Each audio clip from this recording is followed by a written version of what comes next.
Gracias, Fernando. Hola, muy buenas tardes.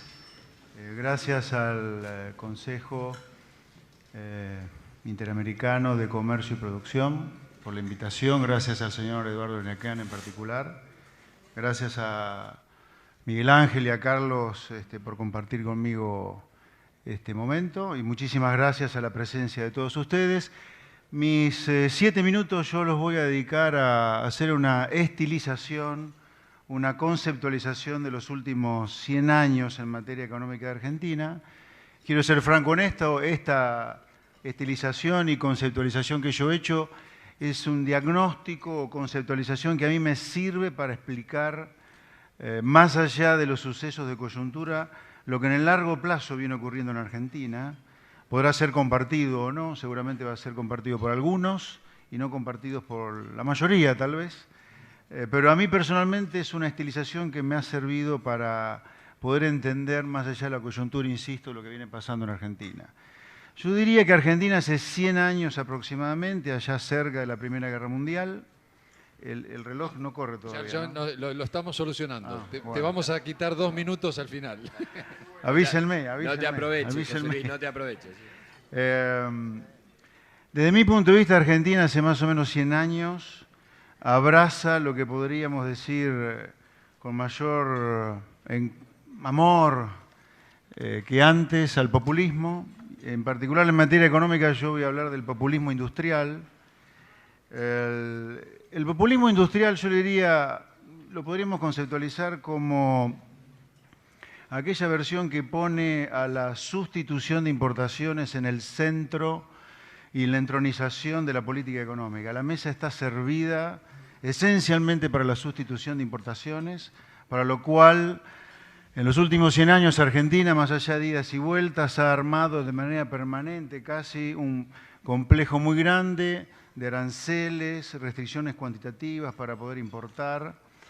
Pero no solo eso, sino también que el objetivo competitivo y de sustitución de importaciones en Argentina, que se podría denominar populismo industrial, requiere que, por ejemplo, los sectores en los cuales Argentina tiene ventajas comparativas naturales, como el campo, el petróleo, sufran de parte del gobierno un complejo esquema de derechos de exportación, restricciones para exportar, con la idea que si de esta manera se podría lograr que la mesa de los argentinos o la energía fuera más barata que si recibieran los precios internacionales, para que de esa manera la industria sustitutiva tuviera más margen para ganar plata, desarrollarse y crecer. Ahora, con cerrar la economía a la competencia importada y someter a los exportables a un complejo esquema de retenciones y provisiones para exportar no alcanza. Para poder crecer sobre la base de la sustitución es necesario darle demanda, darle gas a esto. Y ahí aparece el gasto público y el déficit fiscal. A veces se ha financiado con emisión monetaria, otras veces con reservas, otras veces con deuda interna, otras veces con deuda externa. Y acá vamos al punto y acercándome un poco ya más a la coyuntura. A la larga, los déficits fiscales generan situaciones de quiebre en cada programa económico. Ya sea porque hay mucho atraso cambiario, porque la deuda pública no se puede pagar, o porque el Banco Central se ha quedado sin reservas. En los últimos 50 años de estos 100 que yo le comento, Argentina ha tenido hasta ahora 4 crisis muy severas, de la mano esencialmente de crisis en el financiamiento del fisco que ha sido clave en este entendimiento del populismo industrial para poder crecer. Hablo del plan de inflación cero de Helber, que termina en el Rodrigazo. Hablo del plan de Martínez Dios, que termina en las devaluaciones de Sigó. Hablo del plan austral, que termina en la mega inflación. Y hablo de la convertibilidad, que termina en la crisis 2001.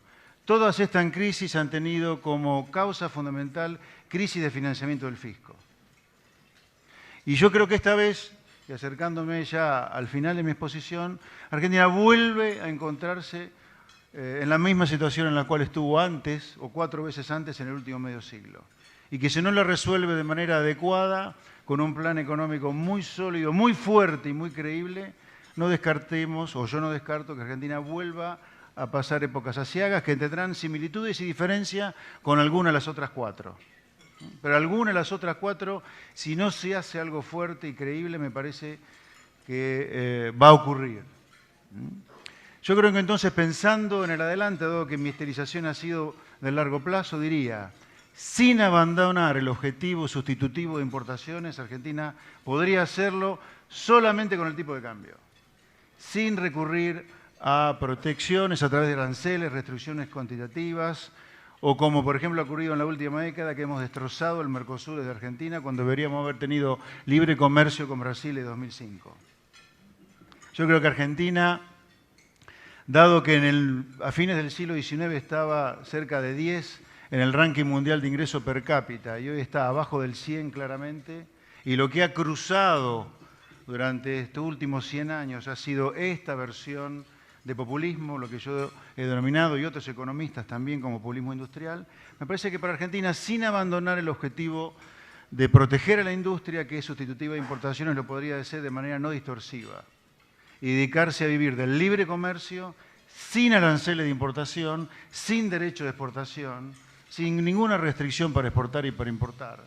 Eso sí, es clave el Estado acá.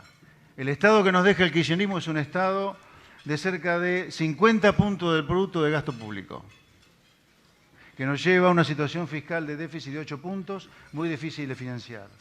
Pensando en el futuro y para ir cerrando, yo le diría, si uno hace un cálculo de la Argentina como si fuera una perpetuidad, como lo ha hecho el economista Javier Milei, y la descuenta con el riesgo país que podría o que tiene Chile, esa perpetuidad da una riqueza para la Argentina de cerca de 20 veces el valor que tiene el PBI de Argentina hoy. Con lo cual las empresas de Argentina podrían valer entre 4 y 5 veces lo que valen hoy. Yo creo que todos, absolutamente todos, tenemos más por ganar que por perder si Argentina volviera sobre sus bases y volviera a vivir del libre comercio con un Estado pequeño que tenga impuestos pagables y con gasto público que vuelva a la sociedad bajo la forma de bienes públicos y no el clientelismo, la corrupción rampante de hoy. Gracias.